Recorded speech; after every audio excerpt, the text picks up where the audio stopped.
영원하신 생명보다 귀하다. 나의 갈 길 다가도록 나와 동행하소서.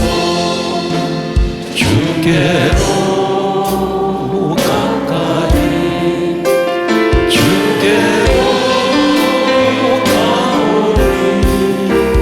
나의 갈 길 다가도록 나와 동행하소서.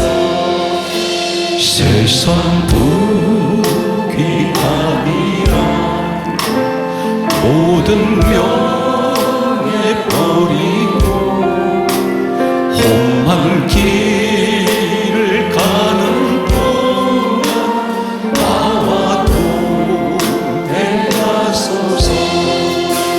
주께로 가까이 주께로 가오리. 나의 갈 길 가다도록 나와 동행하소서. 모든 골짜 지나가 험한 바다 건너서 천국문에 이르러 나와 동행하소서.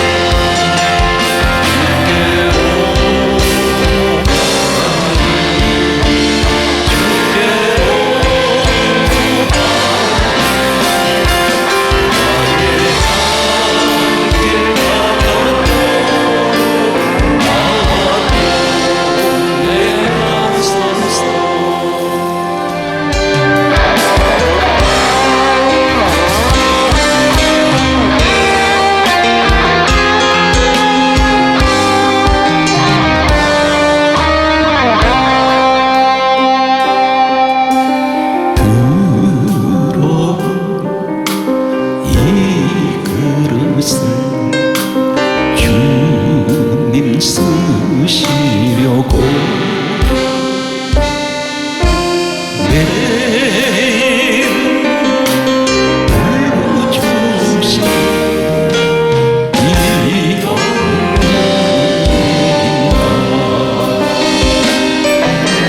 되지 못하고 된 줄 알다가 쓰러진 이유 빈손 십자가 무릎 꿇었어.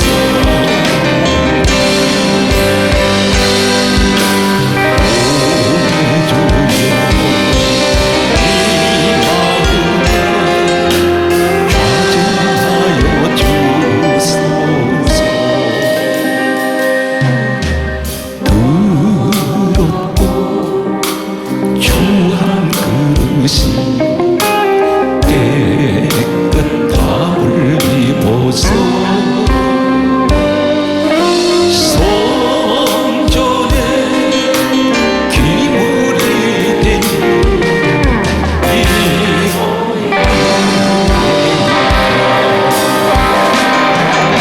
세상을 따라 방황하다가 실패한 이유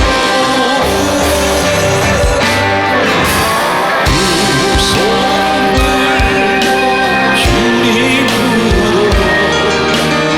옷장을 지우라. 구해주니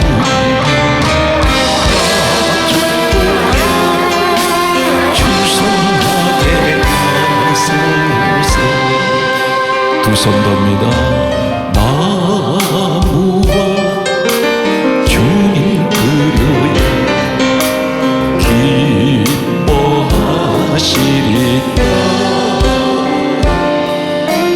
나무와 주께 그릇을 이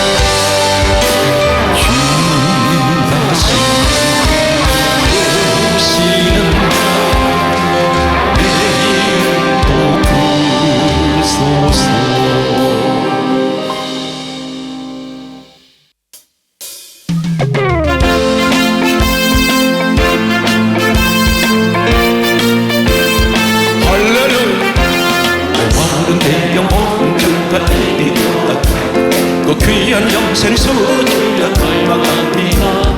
그 약속 따라서 신성한 구원 주여 내 기도서 들어주소서. 예수의 사랑 예수의 사랑 바다 물결같이 내게 임하네.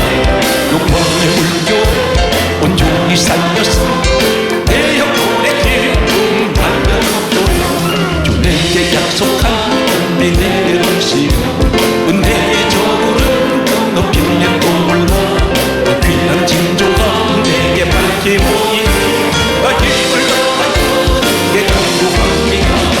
예수의 사랑 예수의 사랑 바다 물결같이 내게 임하니 영원의 물교 온종일 살려서 내 영혼의 기쁨 할렐루야. 운명의 소낙비 지금 흡족히네 구원의 강강을 차오넘쳐서 내 주한 모든 죄 모두 씻어버리 나 지금 내 만하게 만하게. 예수의 사랑 예수의 사랑 완벽같이 내게 임하네. 영광의 물결 온종일 살려서 내 영혼의 기쁨 달려놓고 차고 넘치는 주의 내게 물들 힘차게 밀려와 내게 반격하오니 할렐루야 주를 찬송하오니 할렐루야. 예수의 사랑 바다물결같이 내게 임하니 영원히 물결에 온종일 쌓여서 내 영혼의 기쁨 달려놓고 다른 사슴이신 내 물자 나의 주님 이 죄인을 찾으셨고 양을 위해 생명 바쳐 목자이시고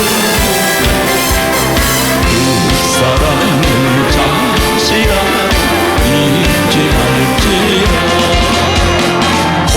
산 출렁해 모든 양 찾아 나의 주님 삼가시에 주셨도다. 영을 위해 생명 바친 목자 예수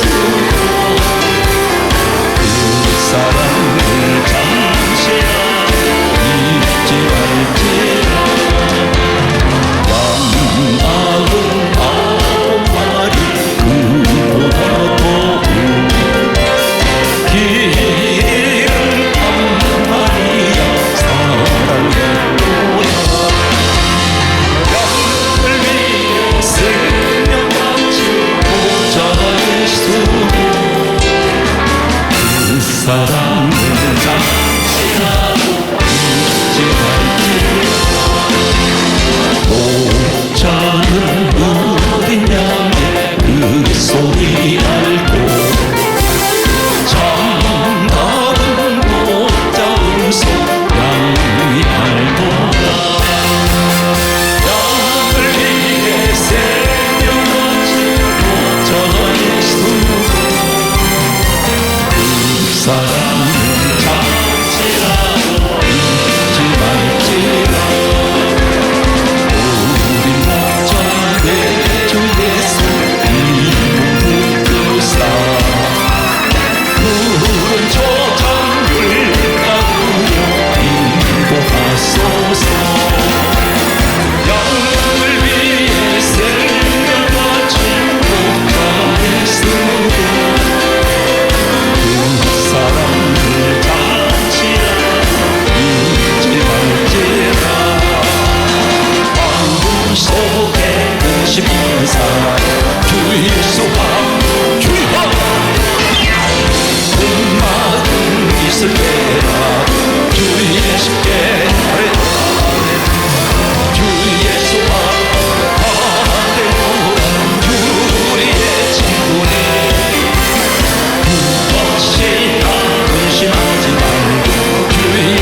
무엇이나 근심하지 말고 주 예수께 근모와 근심을 주 예수 앞 아뢰오라 매일 일을 염려하지 주 예수께 주 예수 앞 아뢰오라 주의 친구니 무엇이나 근심하지 말고 주 예수께 아뢰라.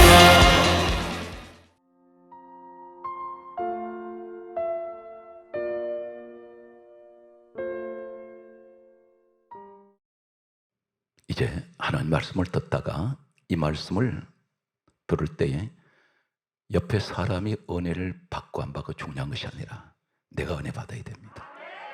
하나님과 나와 1:1 관계가, 이 예배는 하나님과 나의 자리에서 하나님 앞에 내가 올려드리는 이 예배 자리가 얼마나 소중하고 귀중한지를 본인 스스로 실감한다면 오늘 말씀의 주인공은 여러분입니다. 우리가 음식을 먹을 때 먹는 음식의 내용에 따라서 알칼리성 체질로 바꿔줄 수 있고 산성 체질로 바꿔줄 수 있습니다. 내가 말씀을 어떻게 듣느냐에 따라서 사람의 체질이 달라질 수 있습니다. 영의 체질, 육의 체질로 바꿔줄 수 있습니다. 오늘 한 사람을 소개하는데 오늘 이 말씀이 주여 바로 이 시대에 바로 나를 가리켜 하시는 말씀인 줄로 믿습니다. 이렇게 믿음을 가지고 말씀을 듣기 바랍니다. 우리가 가지고 있는 신약 성경 가운데 27권 가운데 13권에서 14권을 기록했다고 전해지는 사람 한 사람, 바울이 있습니다. 이 사람은 성경에 보게 되면 전무후무한 능력이 나타나는데 살아서 셋째 하늘까지 올라갔다 내려온 사람입니다. 이 사람은 얼마나 강한 능력을 하나님이 주셨는지 자신의 몸에 지니고 있던 천조각, 손수건, 앞치마를 벗어두었는데 사람들이 와서 그것을 가져다가 아픈 사람에게 갖다 얹었더니 모든 병이 치료되고 귀신이 쫓겨나가 버립니다. 천조각의 능력이 나타난 사람 바울, 본래 우리 예수님께서 혈류증 여인이 주님 뒤로 가서 옷가에 손만 대어도 자신의 혈류증이 치료될 걸 믿고 나갔던 이 사건이 있습니다. 그런데 바울에게도 자신이 몸에 지니고 있던 천조각에도 능력이 나타났습니다. 도저히 상상이 되지 않는 이 사람, 하나님께서 우리가 바울을 얘기할 때 하나님께서는 특별히 이 사람은 처음부터 예수를 잘 믿었고 그리고 이 사람은 흠잡을 데가 없이 그렇게 훌륭한 사람이었으니까 이 사람은 하나님 이렇게 서셨는가 보다 그렇게 생각할 때가 있습니다. 전혀 정반대입니다. 바울 되기 전에 이름은 사울입니다. 이 사람이 전혀 다른 인생을 살아가는 모습을 보게 됩니다. 이 사람이 예수님을 영접하기 전에 모습이 어떤 모습인지를 소개합니다. 공포의 대상, 그리고 모든 예수 믿는 사람은 그 당시에 무서움의 대상이 바로 바울 되기 전에 사울이라는 이름을 가진 이 사람입니다. 이 사람이 어떤 사람이었냐면 사도행전 7장 58절 말씀에 보게 되면 다음과 같이 기록을 하고 있습니다. 주님께서 이 땅에 최초로 세웠던 7 집사가 있습니다.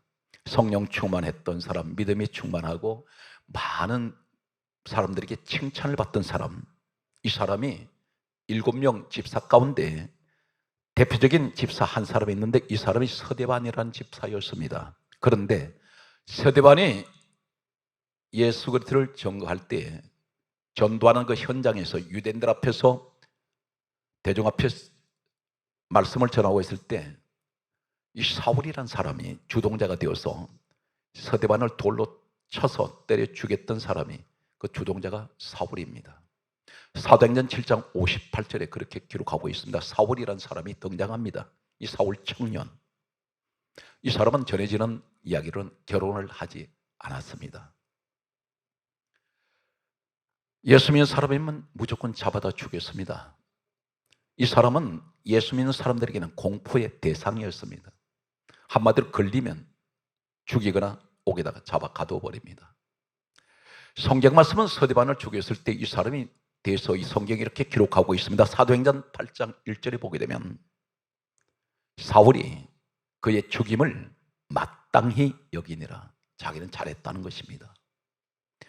예수 믿는 사람들만 괴롭히고 예수님을 대적했던 사람, 성경 말씀은 이렇게 또 기록하고 있습니다. 사도행전 9장 1절에 보게 되면 사울이 여전히 위협과 살기가 등등하여 예수 믿는 사람을 잡으러 다메섹으로 향하고 있습니다. 오늘 이 일련의 내용들은 무엇입니까? 모든 사람이 볼 때 이 사울이라는 사람, 나중에 바울된 이 사람을 가리켜 저 사람은 평생 저 사람은 예수 안 믿을 거야. 모든 사람들은 그렇게 보았습니다. 주의 종들이나 성도들에게 가장 위협적인 사람, 위협과 살기가 등등합니다. 이 사람 눈에는 살기가 등등합니다. 우리 가운데 교회는 나와 계시는데 예수를 만나지 못한 사람 가운데 보면 고집이 있고 혈기가 많고 모든 사람들에게 평안을 주는 사람이 아니라 늘 위협과 살기가 있는 사람이 있습니다. 사람들이 가까이 붙지 않습니다. 이 사람만 만나면 두려워요. 괜히 불안해집니다. 오늘 그런데 이 사람은 변화가 됩니다. 어떻게 변화가 되느냐면 완전히 변화돼 버립니다. 사고가 변화되고 성격이 변화되고 행동이 변화되고 인생관이 바꿔져 버립니다. 이 말씀 앞에 우리 무엇을 생각합니까? 혹 내 남편일 수가 있고 내 자녀일 수가 있고 나 자신 아니면 아내일 수가 있습니다. 내가 낳은 저 자식이지만 저 변화 안 된다. 저 성격은 아무도 저 변화시킬 수가 없어. 우리 남편 보니까 장점도 많지만 단점도 많습니다. 그런데 그 성격을 꺾을 수가 없습니다. 도저히 변화가 될 것 같지가 않습니다. 내가 내 자신을 보할 때도 마찬가지입니다. 내가 나 자신에 대한 약점을 알아요. 내가 취약한 것이 무엇인지 압니다. 그런데 기도할 때마다 하나님 나 변화되게 해주세요. 근데 변화가 안 됩니다. 혈기는 못 죽이고 10년, 20년 세월 지나가는데 중년의 나이가 넘어가는데도 이 성격은 그대로 살아 있습니다. 변화가 안 됩니다. 환경을 얘기할까요? 저 사람은 보니까 평생 저렇게 가난하게 살다가 그렇게 살다가 할 거야. 그렇게 생각합니다. 그러나 한 가지, 이것은 당신만의 오해일 수가 있다는 것입니다. 나는 괜찮고 나는 당당하고 나는 똑똑한데 내 같은 형제 중에도 내 형제 보니까 늘 문제투성입니다. 늘 망해먹기만 합니다. 왜 저 사람은 저렇게 인생이 복잡하게 살아가는지 가까이 하기 싫습니다. 그런데 이 사람이 천대시했던 이 사람이 멸시했던 이 사람이 어느 날 완전히 상황이 뒤바뀌어가지고 깜짝 놀라는, 본인 자신도 놀라는 그 자리에 서 있더라는 것입니다. 오늘 소개하겠습니다. 어떻게 하면 가능할까요? 오늘 이 말씀을 듣는 사랑하는 성도들은 기도하실 때마다 무엇을 구하고 있습니까? 하나님 이것 주세요 저것 주세요 하지 말고 한 가지만 구하세요. 오늘 이 말씀을 듣고 이 한 가지만 구하면 모든 것은 실타리가 풀어지듯이 다 풀어져 버립니다. 바울을 소개합니다. 성경 말씀은 사도행전 13장 9절이 이렇게 기록하고 있습니다. 바울이라고 하는 사울이 성령이 충만하여, 이 완악했던 이 사람이, 도저히 변화되지 않을 것 같았던 이 사람이 오늘 우리 모습을 보면 현주소에 내가 그 자리에 서 있는데 나는 내 자신의 생각에다 도저히 변화되지 않을 것 같고 도저히 이 상황에서 나는 벗어날 수 없을 것 같고 나는 이렇게 살다가 인생 끝날 것 같은데 바울이라고 하는 사울이 성령이 충만해질 때에 이 사람 완전히 바꿔져 버립니다. 오늘 사랑하는 성도 여러분, 낙심하지 마시기 바랍니다. 얼마든지 바꿔질 수 있습니다. 우리 성령 하나님이 함께 하시면, 나를 붙잡아 주시면 인생 역전이 될 수 있다는 것입니다. 예수 믿는 사람은 내일 일을 걸음으로 우리가 절대로 내일 일을 함부로 얘기해서는 안 됩니다. 저 사람은 맨날 저렇게 살 거야. 아닙니다. 여러분, 반드시 오늘 사울이 바울된 이 자리에 서시기 바랍니다. 이 사람 어떻게 달라질까요? 예수 믿는 사람은 잡아 죽이러 다녔던 이 사람이 어떻게 변화됩니까? 성경 말씀을 소개합니다. 사도행전 20장 24절 말씀을 소개합니다. 바울이 훗날에 예수님 만나고 바울된 이 사람이 뭐라고 입에서 자기가 고백한지 아십니까?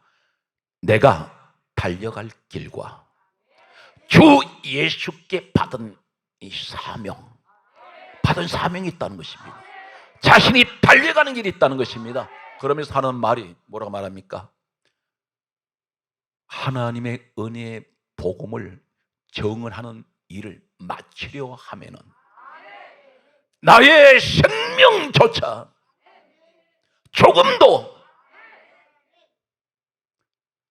자신이 그렇게 고백합니다. 나의 생명조차 조금도 귀한 것으로 여기지 아니하노라. 사람이 이렇게 달라질 수 있습니까?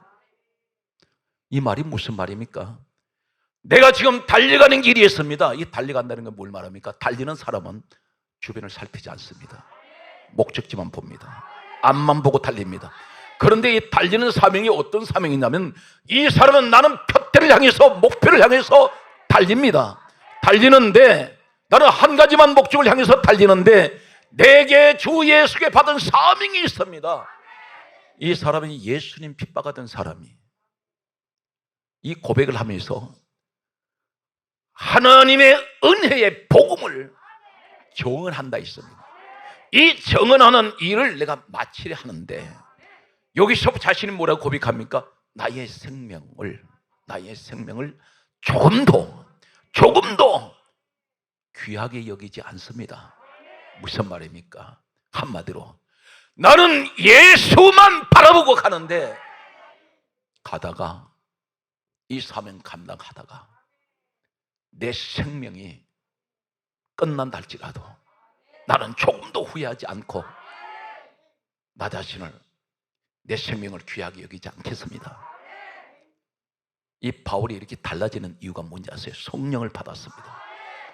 성령을 받으면 인생이 달라져 버립니다. 성령을 받으면 사고가 달라집니다. 성령을 받으면 보는 게 달라집니다. 성령을 받아버리면 내 속살이 바꿔져요. 성령이 내주하시면, 우리 하나님이십니다. 내주하시면 우울증이 오지 않아요. 두려움이 없어요. 무서움이 오질 않아요. 환경은 아무리 나를 괴롭히고 고통을 준다 할지라도 성령 하나님은 우리가 평화의 성령님입니다. 성령은 내게 평화를 주세요. 화평의 성령이세요. 그래서 성령이 이렇게 강조하고 있습니다. 갈라디아 5장 22절 이하의 말씀 보게 되면 성령의 9가지 열매가 있어요. 사랑, 내 마음에 갑자기 사랑이 들어와요. 아가페, 사랑, 희락, 화평, 오래 참음, 자비, 양선, 충성, 온유, 절제가 주어집니다. 온유가 성령이 주신 열매예요. 화평이 옵니다. 나 자신이 바꿔져 버립니다. 우리 여러분, 가정 언제 환경 바꿔진지 아세요? 성령이 함께 하실 때. 여러분 기도할 때 어떻게 기도해야 됩니까? 물질도 돈도 건강도 다 중요하겠지만 가정 생명 같은 것은 성령님이십니다. 그래서 사도행전 8장 15절에 말씀합니다. 성령 받기를 기도하면 우리가 성령이 임하세요. 목회도 성령을 받은 목사님 목회와 성령 받지 못한 목사님 목회는 다릅니다. 근본이 달라버려요. 예수밖에 안 보여요. 성령을 받으면 밥을 먹는 것도, 숨을 쉬는 것도, 손가락 하나 움직이는 조차도 전부 어떤 고백이 나온지 아십니까? 우리 주님, 내가 손가락 하나 움직이는 것조차도 우리 주님께 영광을 돌리게 해주세요. 이사야 43장 21절에 하나님께서 이렇게 말씀하셨습니다. 이 백성은 내가 나를 위하여 지었나니 나를 찬송하게 하려 함이라. 주님을 찬송하기 위해서. 그런데 사랑하는 성도 여러분, 이 자리에 하나님께서 여러분 모든 환경을 뒤바꾸는 사람이 있습니다. 지금 바꿔지고 있는 사람이 있습니다. 그런데 한 가지, 예수 믿으면 무조건 순탄하게, 예수 믿으면 무조건 시험이 오지 않는다고 생각하는 분이 있습니다. 오해하지 마세요. 지금 이 자리에 열심히 신앙생활을 하시는데도 환난이 계속되는 분이 있습니다. 어디 환난입니까? 외부에서 나타나는 환난이 있고 내 속 사람의 환난이 있습니다. 속에서 계속 요동치는 이 환난이 계속되는 사람이 있습니다. 잠시도 마음이 평안하지 않습니다. 왜 그럴까요? 이 바울이 이렇게 성령 충만 받고 하나님께서 임을 받는데 성경 말씀은 놀라운 사실 한 가지를 기록하고 있습니다. 사도행전 23장 21절 말씀에 보게 되면 이렇게 기록하고 있습니다. 우리가 바울을 죽이기 전에는 먹지도 않고 마시지도 아니하고 바울을 죽이려 했던 40여 명의 사람들이 맹세를 합니다. 바울 죽이기 전에는 우리가 먹지도 않고 마시지도 않겠다 했습니다. 그런데 이 사람들이 바울을 죽이려고 준비하고 숨어 있습니다. 숨어 있습니다. 드러나질 않아요. 오늘 우리 주변에 우리를 죽이려는 것들이 바울 성경에 기록된 말씀같이 40여 명이 사방에 숨어 있습니다. 이거 복병이 무엇인지 아세요? 우리 죽이려는 것들입니다. 예수 믿는 사람, 바울같이 성령 충만 받았는데도. 저는 지금까지 목회를 하면서 선교라는 명목으로 외국의 선교사들을 많이 지원해 왔습니다. 그런데 목회에 조금 눈을 뜰 때 과거에는 어떤 생각을 가지냐면 성전은 크게 성도들도 많이 오면 그것이 목회의 성공인 줄 알았습니다. 사람들을 교회 안에 수많은 사람들이 들어와야 되기 때문에 늘 그렇게 기도했습니다. 하나님 계속해서 성도를 채워주세요. 부흥시켜 주세요. 성전은 거창하게 크게 짓게 해주세요. 그런데 목회가 조금씩 연륜을 더할수록 어느 날 제 방에서 도를 내다보는데 도로 바닥에 성도들이 교회로 오는데 주차장이었습니다. 그때 제가 하나님 감사합니다 하는데 제가 무슨 제 속에서 들려오는 소리가 있는지 아십니까? 나는 숫자를 보지 않는다. 나는 진실한 성도 한 명이 소중하다. 충격받아 버렸습니다. 그 다음부터 제가 주님 성도들 채워주세요 기도를 할 수가 없었습니다. 이러한 가운데 시간이 흐르면서 최근에 약 석 달 전으로 생각이 됩니다. 기도하는 가운데 어떤 기도를 하냐면 주님 이제 제가 목회가 앞으로 얼마 남지 않은 것 같습니다. 떠날 날이 점점 가까이 오는데 주님 기뻐하시는 일을 어떻게 해야 주님 기뻐하시는 일을 할 수 있겠습니까? 이 기도가 계속 나왔습니다. 돈도 명예도 세상 것 어떤 것도 구하지 않습니다. 저는 그것을 하나님 돈도 필요 없고 명예도 필요 없고 다 필요 없고 주님 일만 하다 가게 해주세요. 그렇게 기도를 하는데 그 기도가 계속 되다가 갑자기 마음속에서 파도처럼 밀려오는 어떤 것이 있냐면 외국에 교회 세워라.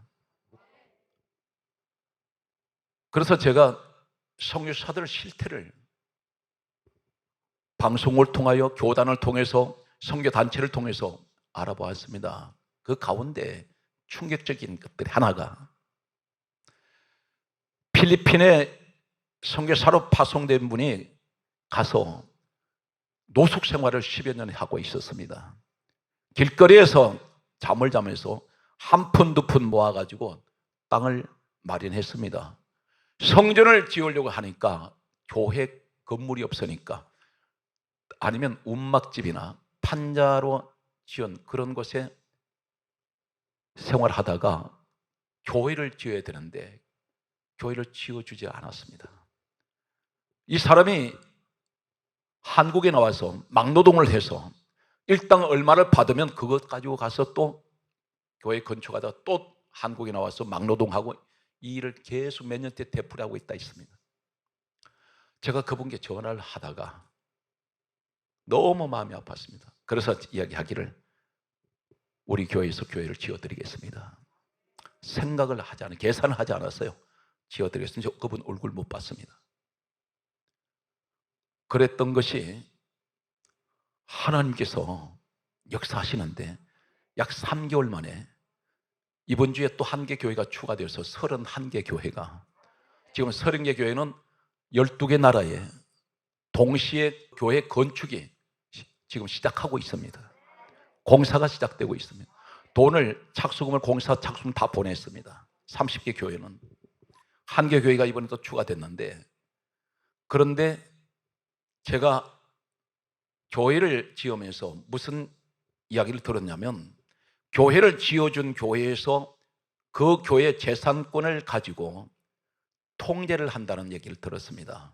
선교사한테 보고를 받고, 그리고 거기를 선교센터로 사용해서 계속해서 그 교회, 지어준 교회에서 관리를 한다 그랬습니다.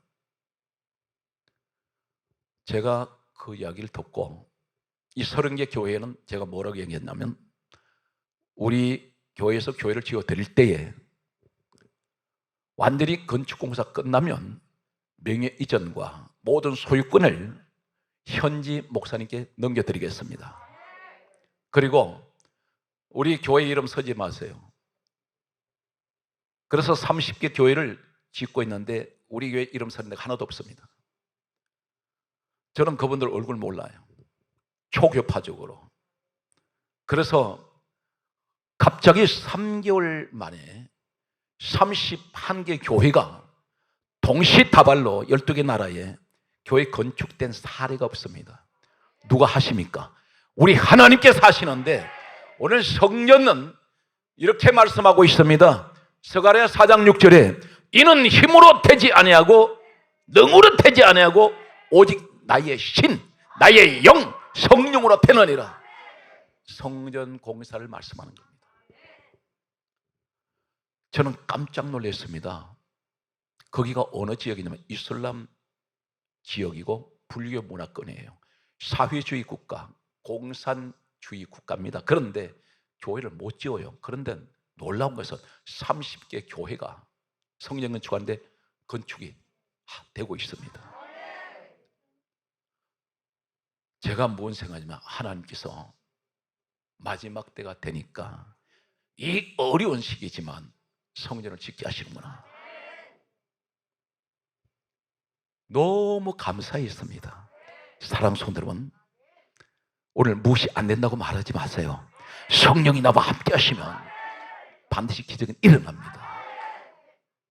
제가 2, 3일 전에 기도를 하는데 하나님께서 제 마음에 들려주시는 메시지가 노숙자들을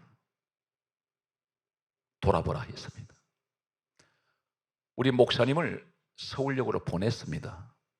보냈는데 실태를 보니까 제가 생각했던 만큼 기대에 못 미쳤습니다. 제가 무료 급식소를 직접 통화를 해서 정부 지원을 못 받는 어르신들이 있습니다. 거동이 불편하고 끼니를 잊지 못하는, 지금도 굶고 계시는 분들이, 어르신들이 계세요. 그래서 제가 100명을, 그분들 어르신 100명 가정을 우리가 식사를 지원하겠습니다. 무료 급식소로 돈을 보내서 100명분의 어르신들 가정을 지원하기로 했습니다. 교회 전체 재정이 선교에다 집중하고 있습니다. 계산을 하질 않습니다. 지금 50명 신학대학교 장학생들을 50명을 전후방위 지원하고 있어요. 132개 교회, 어려운 교회들을 지원하고 있습니다. 저희 교회에서는 엄청나게 재정이 따라가지 않습니다. 그런데도 왜 그러냐면 지금까지 하나님께서 역사하셨고 이루어 주시기 때문에 하나님의 성전 건축은 계속해서 중단 없이 하나님께서 이루실 것을 믿습니다. 놀라운 것은 우리 성도들이 깜짝 놀랄 만큼 헌신적으로 이 성전 건축에 대해서 헌신하시고 지원하셔서 모든 선교사들이 박수를 치고 춤을 추고 난리가 났습니다. 그분들은 분명히 성전 건축을 위해서 헌신한 분들을 위해서 기도할 겁니다. 가장 중요한 것은 하나님이 기뻐하신다는 사실입니다. 엄청나게 기뻐하세요. 이렇게 3개월 만에 31개 교회가 동시 건축이 된다는 사실은 기적입니다. 몇십만 원 성교비 지원할 수 있지만 최소한 몇 천만 원씩 성전을 지어서 한다는 것은 한두 개도 아닌데 오늘 하나님께서 외국의 교회를 세움으로써 하나님의 영광을 받으시는 이 자리에 우리를 세워주셨다는 것은 너무나 감사하고 또 감사합니다. 오늘 성경 말씀은 이렇게 기록하고 있습니다. 왜 바울은, 제가 오늘 성전 얘기를 하냐면 바울은 가는 데마다 교회 세웠습니다. 가는 데마다 교회 세우면서 40여 명의 자객들이 이 바울을 죽이려 할 때에 이 사람이 뭐라고 고백합니까? 성경 말씀은 이렇게 기록하고 있습니다. 로마서 14장 8절에 고백하기를 우리가 살아도 주를 위하여 살고 죽어도 주를 위하여 죽나니 우리가 사나 죽으나 우리가 주의 것이로다. 이 말이 무슨 말입니까? 순교자적인 신앙입니다. 나 살아도 죽어도 나 주를 위해서 살다가 주를 위해서 죽을 수 있어. 40여 명의 자객이 죽이려고 해도 겁내지 않습니다. 사랑하는 성도 여러분, 목적을 분명하게 가지세요. 여러분 반드시 성공할 수 있습니다. 어떻게 성공합니까? 성령님 나와 함께 하시면 이 땅에 어떤 누구도 건드리지 못합니다. 성경 말씀은 이렇게 기록하고 있습니다. 사랑하는 성도 여러분, 오늘 성경 말씀을 보게 되면 이렇게 기록합니다. 고린도후서 4장 7절에 놀라운 선언을 바울이 기록한 이 내용 속에 이렇게 기록하고 있습니다. 우리가 이 보배를 질그릇에 가졌으니 심히 크신 능력이 하나님께 있습니다. 이 보배가 누구냐면 예수님이세요. 그런데 질그릇이 누굽니까? 로마서 9장 24절에 우리가 질그릇이에요. 질그릇이 무슨 그릇입니까? 흙으로 만든, 흙으로 빚은 그릇입니다. 던지면 깨져버립니다. 가장 연약한 그릇입니다. 조금만 부딪히면 금이 가버립니다. 우리가 이렇게 연약한데, 그런데 세상에서 가장 보배가 무엇인지 아십니까? 예수님입니다. 금덩어리 다이아몬드가 아닙니다. 수십조의 돈을 가지고 있다 해서 이 사람이 가장 귀한 보배를 가진 것이 아니라 예수님을 내가 모시고 있다는 것, 주님이 나와 함께 한다는 것은 세상에서 천하 우주를 다 주고도 바꿀 수 없는 보배 중에 보배가 나와 함께 하신다는 것입니다. 사랑하는 성도 여러분, 마치 3살짜리 아이에게, 잘 들으세요, 사탕과 금을 한쪽 손에, 하나 손에, 오른손 왼손에다 쥐어주었습니다. 아이 보고 묻습니다. 너 사탕하고 금 중에서 어느 거 가질래? 했더니 아이는 철없는 이아는 사탕을 가지겠다 했습니다. 지금 이 시대에 예수를 모르는 분들은 마치 3살 아이가 사탕을 원하듯이 이 시대는 사탕을 원하는 시대입니다. 금보다 더 귀한 예수님을 원하지 않는 사람들이 있습니다. 사랑하는 성도 여러분, 주님을 만나보세요. 주님을 만나면 인생의 목적이 무엇인지 알게 됩니다. 주님을 만나면 내 인생이 내 힘으로 노력해서 안 되는 것이 주님께서 바꾸세요. 어떻게 봅니까? 성경 강조하면 너는 머리가 되고 꼬리가 되지 아니하며 위에만 있고 아래에 있지 않는 이 자리에 세우십니다. 여러분 어떤 사람이 됩니까? 요한복음 1장 12절에 하나님의 자녀들은 권세가 있습니다. 바울이 이렇게 고백합니다. 나를 죽이려는 사람들 40여 명이 나를 죽이려고 준비하고 숨어 있는데 하나님 그러나 겁나지 않습니다. 이 보배를 내가 질그릇대는 내 몸에 주님이 계시는데, 능력은 심히 큰 능력이 하나님께 계시는데, 성경 말씀은 계속해서 이렇게 기록하고 있습니다. 고린도후서 4장 8절에 우리가 사방으로 우겨삼을 당하여도 쌓이지 아니하며, 무슨 말입니까? 사방으로 우겨삼 당하는 것은 동서남북으로 나를 둘러싸고 있는 이 환란이 나를 둘러싸고 있다 할지라도 나는 쌓이지 않습니다. 난 망하지 않습니다. 성경 말씀은 이렇게 기록합니다. 답답한 일을 만나도 낙심하지 않습니다. 왜 그렇습니까? 주님이 내게 계시기 때문에. 이 사실 믿습니까? 오늘 여러분, 주님이 나와 함께 하시면 사방으로 질병이 나를 둘러싸고 있고, 가난이 나를 둘러싸고 있고, 환난, 걱정, 근심이 둘러싸고 있어도 쌓이지 않습니다. 왜 그렇습니까? 답답한 일 만나도 낙심하지 않습니다. 성경 말씀은 이렇게 기록하고 있습니다. 고린도후서 4장 9절에 뭐라고 말씀하십니까? 박해를 받아도 버림받지 않습니다. 박해가 뭡니까? 환난, 시험, 시련, 고난, 이런 것들이 나를 덮쳐도 나는 버림받지 않습니다. 여러분 가운데 혹 이런 생각해 보신 적 없습니까? 나는 버림받은 거 아닌가? 나는 저주받은 거 아닌가? 나와는 주님이 함께 하시지 않는가? 이런 생각이 왜 옵니까? 환난이 계속될 때 이런 생각을 갖는데, 절대 그런 생각 갖지 마세요. 예수 안에 계신 분은 로마서 8장 1절에 말씀합니다. 너에게는 정죄함이 없다. 믿습니까? 예수님께서 우리의 죄값을 십자가에 치르셨잖아요. 내 죄값을 대신 치르셨잖아요. 나 때문에 죽으셨지 않습니까? 그래서 예수님께서 나에게 뭐라고 말씀하세요? 요한일서 1장 7절에 예수의 피가 우리를 모든 죄에서 깨끗하게 하셨습니다. 이제는 우리는 재판장 되시는 주님이 내게 선언하셨습니다. 너 죄인 아니야. 너 의인이야. 너 하나님 자녀다. 왜 그렇습니까? 예수 그리스도로 말미암아. 그래서 이 보배를 내가 이 질그릇된 내가 연약한 내가 이 보배를 내가 지니고 있는데, 내가 모시고 있는데, 내가 내 속에 주님이 계시는데, 그렇다면 나는 결코 고린도후서 4장 9절에 말씀합니다.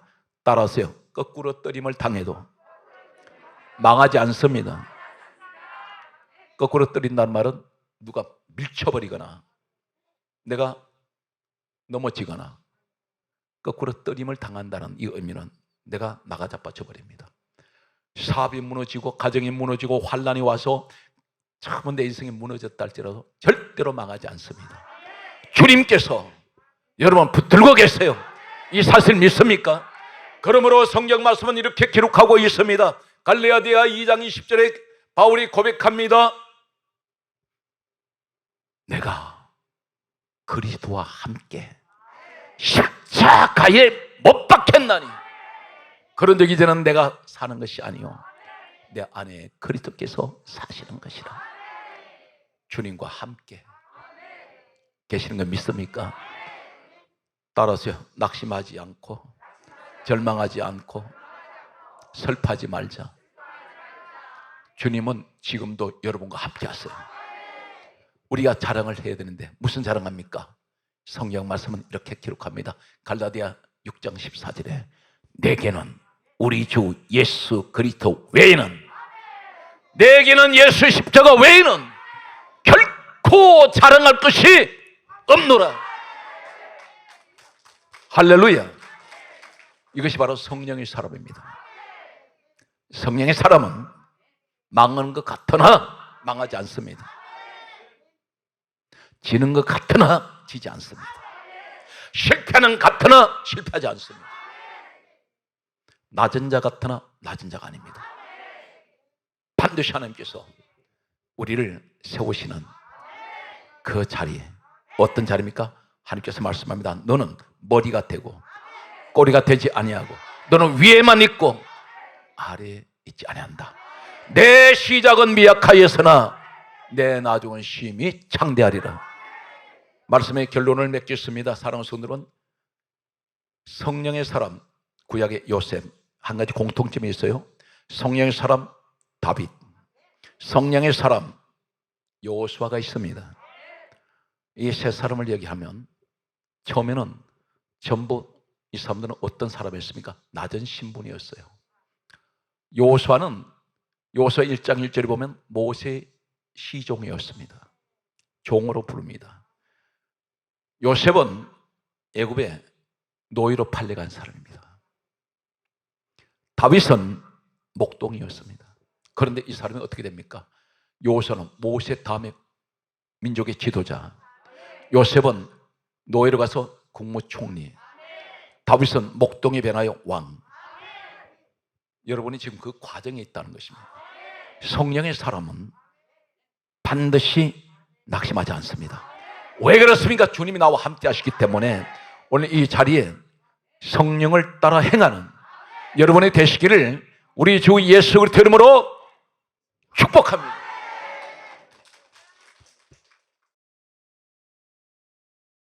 주여! 주여! 주여! 아버지 하나님, 이 민족이 복음화되게 하여 주옵소서. 아버지, 이 땅에 세우신 주님께서 빚값으로 사신 교회마다 주여 부흥의 역사가 일어나게 하여 주옵소서. 우리 성도의 신앙이 회복되게 하여 주옵소서. 그리고 하신 아버지 하나님, 간절히 원하고 기도합니다. 오늘 이 자리에 하나님 우리 성도들에게 오늘 모든 기도가 응답되게 하여 주옵시고, 성령의 사람들로 하나님께서 충만한 은혜가 임하게 하여 주옵소서. 오직 예수만 전가하는 하나님의 사람들이 되게 하여 주옵소서. 주여 인도하여 주소서. 주여